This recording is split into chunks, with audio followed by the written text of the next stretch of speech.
Nifty அதனுடைய உச்சத்திலிருந்து 8 விழுக்காடு இறங்கியிருந்தாலும் பல நிறுவனங்கள் இந்த காலாண்டில், அதாவது செப்டம்பர் 2024 முடிந்த காலாண்டில் கூட நல்ல ஒரு வளர்ச்சியை காட்டியிருக்கின்றன. அது மாதிரி நிறுவனங்களை தான் இதில் பார்க்க போகிறோம். காணொலிக்கு போகிறதுக்கு முன்னாடி ஒரு விஷயம், நம்மளுடைய சேனலில் மெம்பர்ஷிப் ஒன்று இருக்குது. இதில் நீங்கள் இணைஞ்சிக்கணும் அப்படின்னு சொன்னால் ஜாயின் அப்படிங்கிற அந்த பட்டனை கிளிக் பண்ணி உங்களுடைய டீட்டெயில்ஸ் கொடுத்தீங்க அப்படின்னு சொன்னால் மாதம் உங்களுடைய கணக்கிலேருந்து 29 ரூபாய் எடுக்கப்படும். எந்த மாதமும் நீங்கள் கேன்சல் பண்ணிக்கலாம், எப்போ வேணாலும் கேன்சல் பண்ணிக்கலாம். முதலில் லார்ஜ் கேப்பை பார்க்க போகிறோம். லார்ஜ் கேப் அப்படிங்கிறது நம்மளுடைய டெஃபினேஷன் என்ன அப்படின்னு பார்த்தீங்கன்னா, ஏஎம்எஃப்ஐ கொடுத்துருக்கக்கூடிய ஜூன் 2023 காலாண்டு முடிந்தபடி அவங்க கொடுத்த கிளாசிஃபிகேஷனான 80,000 கோடிக்கு மேலே இருக்கக்கூடிய நிறுவனங்கள் வந்துட்டு கிட்டத்தட்ட முதல் 100 நிறுவனங்கள் அவங்க வந்து லார்ஜ் கேப்னு லிஸ்ட் பண்ணியிருந்தாங்க. அந்த மார்க்கெட் கேபிடலைசேஷனை நம்மளும் எடுத்துக்க போகிறோம். மார்க்கெட் கேபிடலைசேஷன் 80,000 கோடிக்கு மேலே இருக்கக்கூடிய நிறுவனங்கள். அதே நேரத்தில் இயர் ஆன் இயர் செப்டம்பர் 2023 முதல் செப்டம்பர் 2024க்கு சேல்ஸ்லையும் ப்ராஃபிட்லையும் குறைந்தது 15 விழுக்காடாவது கூடிய நிறுவனங்கள். இந்த நிறுவனங்களை எடுத்துக்கிட்டு நம்ம பார்க்க போகிறோம். அந்த அடிப்படையில் நம்ம பார்த்தோம் அப்படின்னு சொன்னால் கிட்டத்தட்ட 27 நிறுவனங்கள் 80,000 கோடிக்கு மேலே மார்க்கெட் கேபிடலைசேஷனும், அதே நேரத்தில் year on year September 2023 September 2024 sales profit இரண்டிலும் 15 விழுக்காட்டுக்கும் மேலான வளர்ச்சியை காட்டியிருக்கு. அதில் ஒரு சில நிறுவனங்களை பார்த்துட்டு மற்ற நிறுவனங்களை நான் உங்களுக்கு வந்துட்டு லிஸ்ட் பண்ணி காமிக்கிறேன், நீங்களும் அனலைஸ் பண்ணி பார்க்கலாம். முதல் நம்ம பார்க்கக்கூடிய நிறுவனம் வந்துட்டு ஐசிஐசிஐ பேங்க். ஐசிஐசிஐ வங்கி பார்த்தீங்க அப்படின்னு சொன்னால் சேல்ஸ் வந்து கிட்டத்தட்ட ஒரு 19 விழுக்காடு கூடியிருக்கு. ஆனால் அவருடைய செலவுகள் எக்ஸ்பென்சஸ் வந்து கிட்டத்தட்ட 31 விழுக்காடு கூடிருச்சு. ஆனால் அதர் இன்கம் வந்துட்டு ஒரு 43 விழுக்காடு கூடினதுனால அது வந்து அந்த பேட் பிபிடி இரண்டையும் வந்துட்டு கிட்டத்தட்ட 19லேருந்து 20 விழுக்காடு எவ்வளவு சேல்ஸ் குடிச்சோ அதே அளவு கூடும் மாதிரி வச்சுக்கிச்சு. இதற்கு மெயின் காரணம் வந்துட்டு அந்த அதர் இன்கம். ஆனால் பேங்க்ஸுக்கு இந்த அதர் இன்கம் கண்டிப்பாக இருக்கும், ஏன்னா அவங்களுடைய பிஸ்னஸே வந்துட்டு பணத்தை வச்சு அப்படிங்கிறனால அதை நம்ம தவிர்த்துட்டு பார்க்க முடியாது. ஆனால் முக்கியமாக நம்ம கவனிக்க வேண்டியது இந்த காலாண்டில் பார்த்தீங்க அப்படின்னு சொன்னால் ஐசிஐசிஐனுடைய net NPA non performing assets வந்துட்டு குறைந்திருக்கிறது. ஜூன் 2024 முடிஞ்ச காலாண்டில் 2.15% இருந்தது. இந்த காலாண்டில் பார்த்தீங்கன்னா 1.9 விழுக்காடாக குறைந்திருக்கிறது. இது ஒரு நல்ல வளர்ச்சி அப்படின்னு சொல்லலாம். பி ரேஷியோவும் பார்த்தீங்கன்னா 18-17 அந்த ரேஞ்சில் இருக்குது. அதனால் இது ஒரு நல்ல அட்ராக்டிவான வேல்யூவேஷனில் தான் இருக்குது அப்படின்னு சொல்லணும். இரண்டாவதாக ஆக்சிஸ் பேங்க். ஆக்சிஸ் பேங்கினுடைய சேல்ஸ் பார்த்தீங்க அப்படின்னு சொன்னால் 15 விழுக்காடு கூடியிருக்கு. ஆனால் அவங்களுடைய எக்ஸ்பென்சஸ் வந்து 23 விழுக்காடு கூடிருச்சு. இதை வச்சு பார்க்கும்போது அந்த ப்ராஃபிட் பிஃபோர் டேக்ஸ் வந்து வெறும் 10 விழுக்காடு தான் கூடியிருக்கு. ஏன்னா அந்த டிஃபரன்ஸ் இந்த எக்ஸ்பென்ஸ் வந்து கூடினதுனால அது 10 விழுக்காடு தான் கூடியிருக்கு.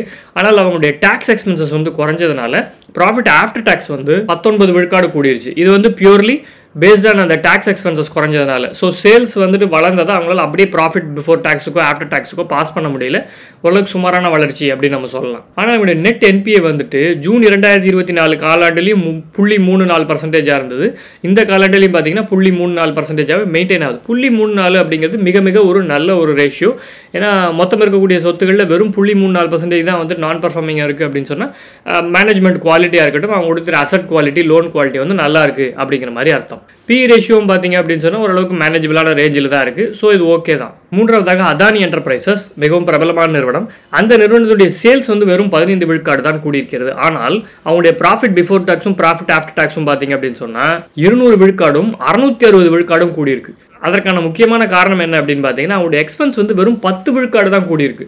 சேல்ஸ் 16 விழுக்காடு கூடினாலும் எக்ஸ்பென்ஸ் வந்து வெறும் 10 விழுக்காடு தான் கூடியிருக்கு. அடுத்ததாக அவங்களுடைய இன்ட்ரெஸ்ட், அதாவது அவங்க வாங்கின கடனுக்கு கட்டக்கூடிய வட்டி 32 விழுக்காடு குறைந்திருக்கிறது. அதனால அந்த அந்த அந்த டிஃபரன்ஸ் இருக்கக்கூடிய அந்த அமௌண்ட் வந்துட்டு இதில் பாஸ் ஆகி வரும்பொழுது அதெல்லாம் ப்ராஃபிட் பிஃபோர் டேக்ஸ் வந்து ரொம்ப ஹெவியாக கூடின மாதிரி தெரியுது. ஆனால் இதே இன்ட்ரெஸ்ட் ரேட் குறைச்சல வந்துட்டு அவங்களால சஸ்டைனபிளாக கொடுக்க முடியுமா அப்படிங்கிறது நம்மளால சொல்ல முடியாது. அதையும் தாண்டி இதனுடைய பி ரேஷியோ பார்த்தீங்க அப்படின்னு சொன்னால் 50க்கு மேலே இருக்குது. அது வந்து அந்த அளவுக்கு ஒரு இந்த மாதிரி ஒரு இண்டஸ்ட்ரீஸ்க்கு வந்து அவ்வளோ சஸ்டைனபிளான ஒரு பி ரேஷியோ கிடையாது. அது வந்து ரொம்ப ஹை வேல்யூட் அப்படின்னு தான் சொல்லணும். நான்காவது நிறுவனம் மிக மிக பிரபலமான ஐபிஓவில் வந்து ரொம்ப பிரபலமாகி அதுக்கப்புறம் பயங்கர மேலே போய் அதற்கப்புறம் கீழே வந்து திரும்ப இப்போ மேலே போயிருக்கிற ஜொமேட்டோ. ஸ்விக்கி கூட அடுத்த ஐபிஓ வரப்போகுது அவங்களுடைய காம்படிட்டர். ஜொமேட்டோனுடைய சேல்ஸ் இன்க்ரீஸ் பார்த்தீங்க அப்படின்னு சொன்னால் கிட்டத்தட்ட 69% ஏறி இருக்குது. ஆனால் அவங்களுடைய எக்ஸ்பென்ஸ் 58% தான் ஏறி இருக்குது. ஏன்னா எக்ஸ்பென்ஸ் 58% ஏறி இருக்குது ஆனால் கம்மின்னு சொல்கிறானே அப்படின்னு பார்த்தீங்கன்னா அவங்களுடைய சேல்ஸ் 70 விழுக்காடு ஏறும்பொழுது அதே அளவுக்கு அவங்களுடைய எக்ஸ்பென்ஸ் ஏறாமல் கிட்டத்தட்ட 10 விழுக்காடு கீழே வந்துட்டு ஏறிக்கிறதுனால அதனுடைய இம்பாக்டை பார்த்தீங்கன்னா ப்ராஃபிட் பிஃபோர் டேக்ஸ் வந்து கிட்டத்தட்ட 1030 விழுக்காடு ஏறி இருக்கிறது. ப்ராஃபிட் ஆஃப்டர் டேக்ஸ் 389 விழுக்காடு ஏறி இருக்கிறது. அதாவது இவங்க வந்துட்டு ஏற்கனவே ரொம்ப ரொம்ப லோ மார்ஜினில் வந்துட்டு மெயின்டைன் பண்ணிட்டு அந்த பிஸ்னஸை நடத்திட்டு இருந்தாங்க. செப்டம்பர் 2023 பார்த்தீங்கன்னா ஆப்ரேட்டிங் ப்ராஃபிட் நெகட்டிவ்ல தான் இருந்தது. அதற்கப்புறம் வந்து அதர் இன்கம் வச்சுட்டு நெட் ப்ராஃபிட் மட்டும் நார்மலைஸ் ஆச்சு. பட் இப்போ profit before tax, profit after tax இரண்டுமே வந்து பாசிட்டிவாக வந்திருக்கு. அதர் இன்கமையும் சேர்த்து வரும்போது தான் இந்த மாதிரியான ஒரு ஹியூஜ் இன்கம் இன்க்ரீஸ் வந்த மாதிரி தெரியுது.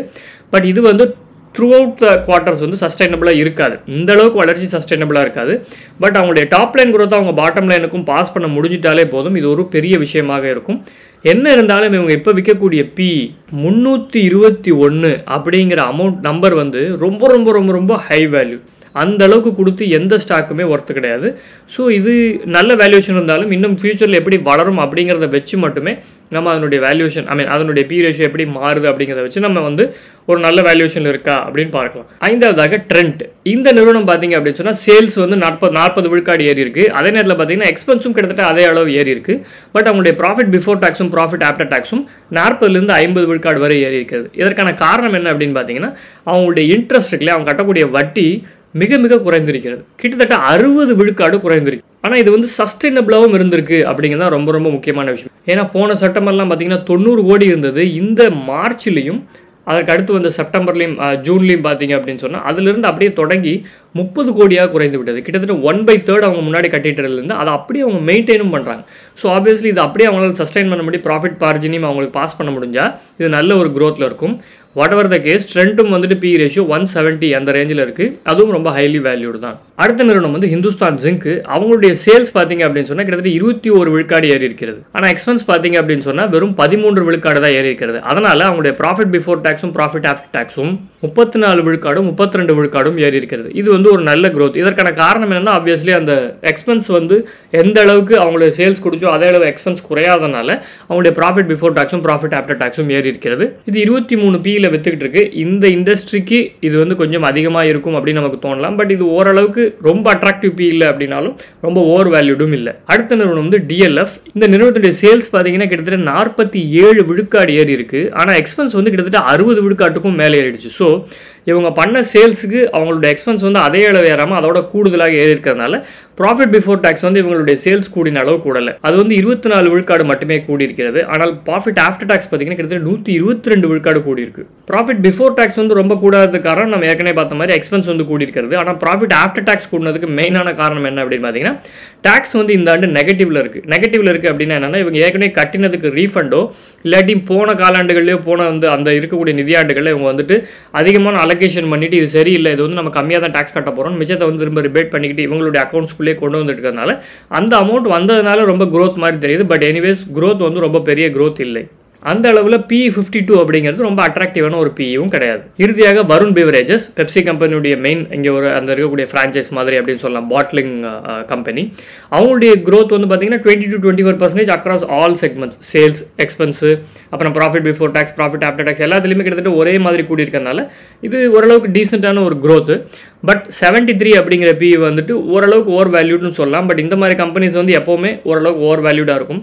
ஒரு 40 இல்லை 30 அதுக்கு கொஞ்சம் ரேஞ்சில் இருந்தால் கூட பரவாயில்ல. 73 அப்படிங்கிறது ரொம்ப ரொம்ப அதிகமாக தெரிகிறது. எங்களுடைய காணொளி பிடித்திருந்தால் லைக் செய்யுங்கள், ஷேர் செய்யுங்கள், சப்ஸ்கிரைப் செய்யுங்கள். பெல் பட்டன் கிளிக் பண்ண நோட்டிஃபிகேஷன் உடனுக்குடன் வரும். நன்றி, வணக்கம்.